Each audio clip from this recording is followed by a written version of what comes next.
Hi, this is Hannah and welcome back to my channel. Today I am going to recreate this card. This is a card that it just was a disaster from beginning to end, but I kept going because I knew I was going to have to redo it, and I wanted to have the finished card so I could look at everything that went wrong, from the splatter to the glitter to the sentiment, the background, the whole nine. And so now I think I know what I want to do with this card. So I'm going to see if I can't create a better version of this particular card, because I really like the idea that I had in my head. It just for some reason didn't work on paper. So that's what we're going to be doing today, and I'll be back with the list of supplies. Okay, so there are a couple of things I've decided that I'm going to do differently with this card. The first is the size. So what I've done here is I've cut a panel that's 5.5 by 5.5, and I've taped off the edges. So I will do my coloring and stamping inside this box, and then I'm going to trim the edges down to the size that I want it to be. So that's the first change that I've made, and I think that with this image, cutting it down will make the card more interesting, because the eye will be drawn to these fairies, and you won't be so the eye won't be so distracted by this bare background. The other thing I'm going to do is I'm going to put some trees or some type of shrubbery, maybe some animals, to fill in some of the empty spaces in the landscape. So those are the changes. I'm going to start, as always, move this. So I'm going to start, as always, with coloring in the sky and blocking off the area that will be the snow. I want to make sure that I'm leaving an adequate space, so I have to decide how I want my snowbanks to be. Okay, so I think I'll start right there, and I'm going to start with the stormy sky.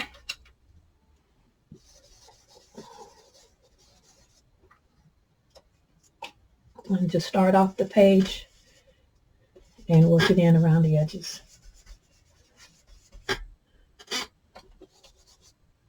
And also, in this version of this card, I am going to put some light in it. So I will have a moon in this one. I didn't have a moon in the other one, but I will have a moon in this one. And that will put some light in the sky, and so it won't be so dark.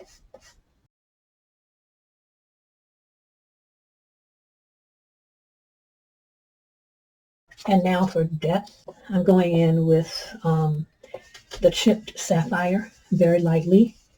Just create a little depth, create a little more visual interest. You can also use broken china to create your sky, and it will add another. And I may actually put a little broken china in this one, just a smidgen.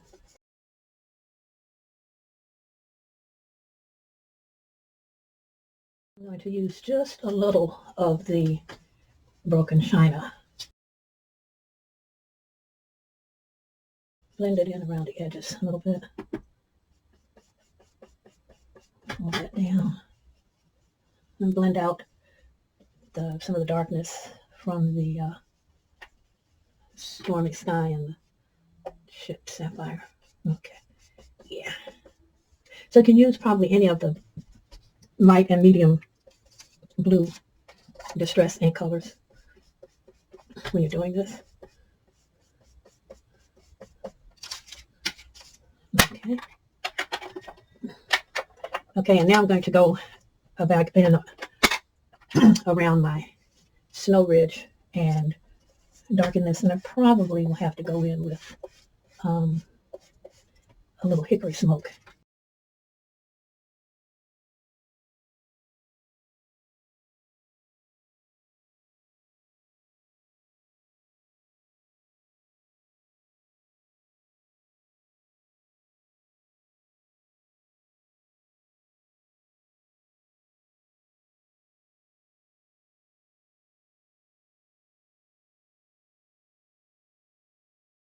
Okay, now I'm going to take my acetate and just try to guesstimate where I want to put my fairies.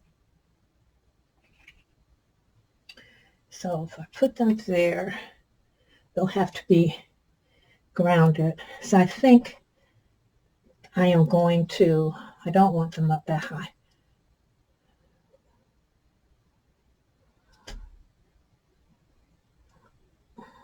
Okay, yeah. Okay, so I think I'll have to stamp my fairies on first, and then I can add the other background.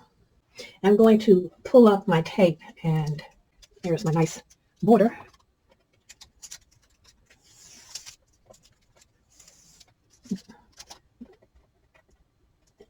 And when I stamp my image, as I'm stamping, I'm going to leave this tape on when I put the card onto my stamp platform. So right now I have my stamp on top of the acetate, and I'm going to press down, and hopefully it'll just pull up the acetate there and not my card. And then I'll remove the acetate and ink this up.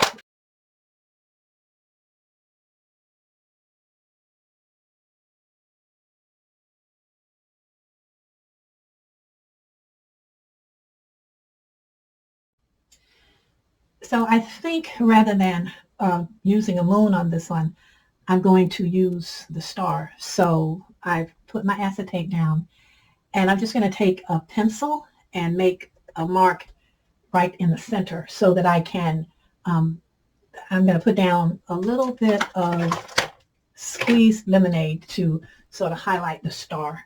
So I take my pencil and I kind of just push this down and make a mark in the general area. So we're going to take a dry baby white, and we're just going to rub it across there. And right where I've made the pencil mark in that general area, I'm just going to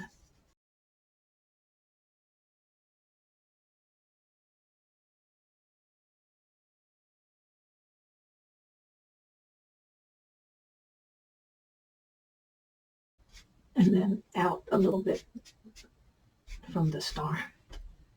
So let me grab my acetate and center my star again. And I think I need a little more around the top.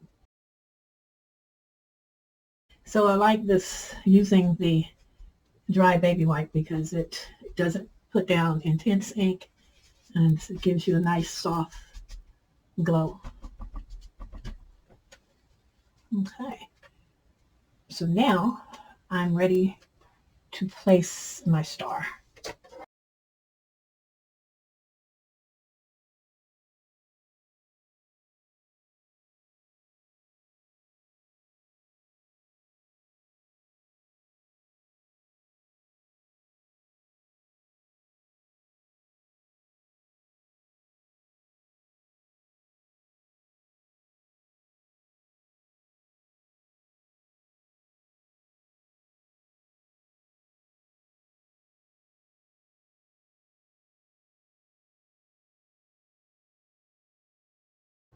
I have decided that I want to put sentiment and on the front of the card.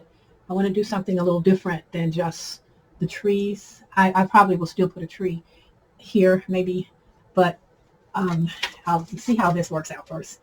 And if this looks the way it looked when I did it with the acetate, it will be nice. If not, I will have another problem card that I'll have to start over again. But let's see, this may work.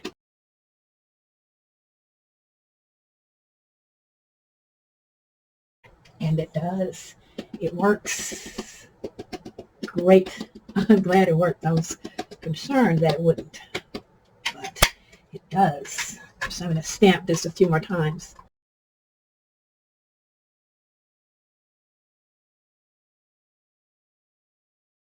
Okay, so that looks great. That looks really good. And I guess now I'm going to put a few trees on here. So I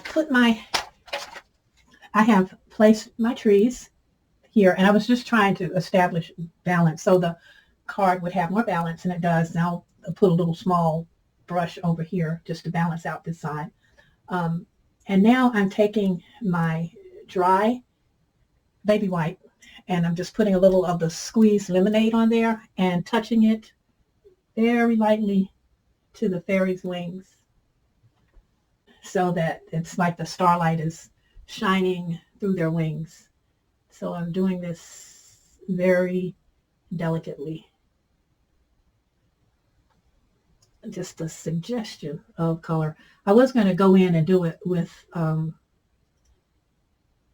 marker, but I thought that would be too heavy, and I want to try to keep this as black and white as I can. So if I hold this up, you should be able to see the wings. Okay. And like I said, I think I'm going to put just a little suggestion of another little brush right here in the corner.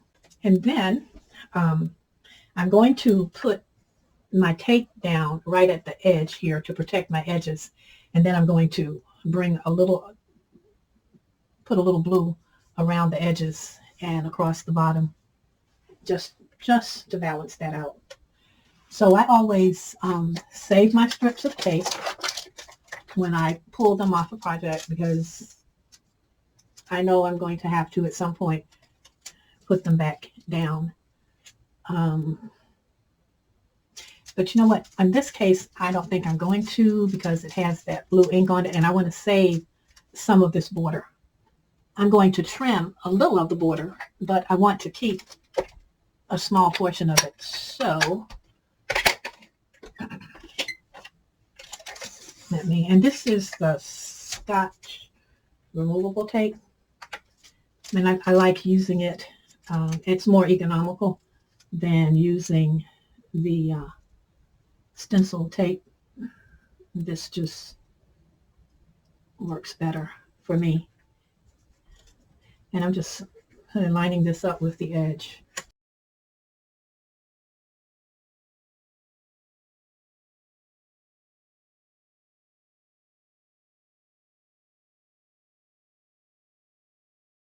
And even though I'm going to stamp my little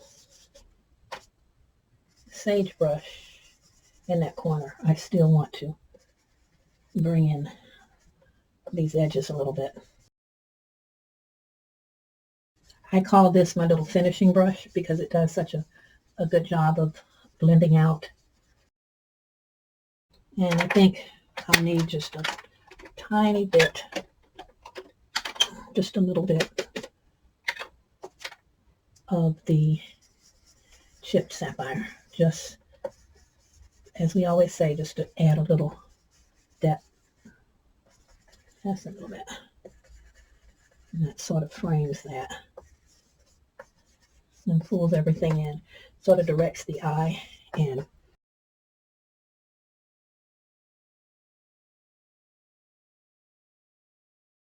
Okay, that's a problem.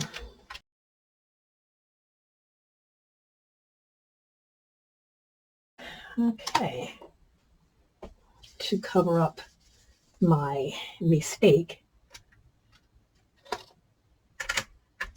So let's compare the two cards, and already you can see, and I haven't put down any of the glitter or anything, but you can see that this card is a much better representation than this card. And so what I'm going to do now is take my glue pen, and I'm going to put the glitter around my star, on the snow, and on my trees. So before I put down my glitter elements, I am going to make a line around where my frame is going to be. And I've cut this down so that I can do this. And I'm just going to cover this with a paper towel.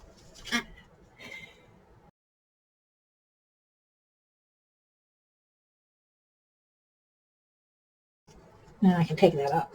And I've got my line so that when I put this down on the cardstock that I'm going to use, I will have that border. Okay, so now I can take my glitter pen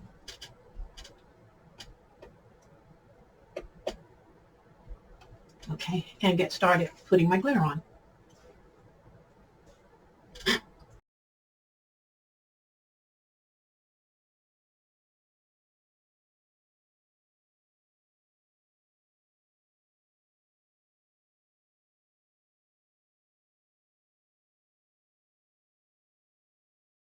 Okay, so I have put all the glitter elements on, and I think this twinkle, and the fairy dust that I use is called MISC Berry, and I really wanted to do a little bit of glitter on the fairy wings, but I didn't want it to like clump up, so I don't know, I might try that.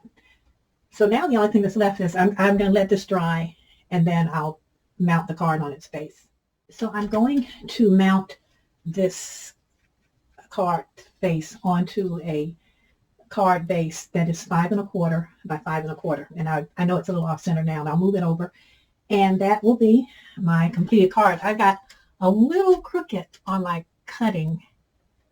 Luckily, since this is for my sister-in-law, I think I will be forgiven.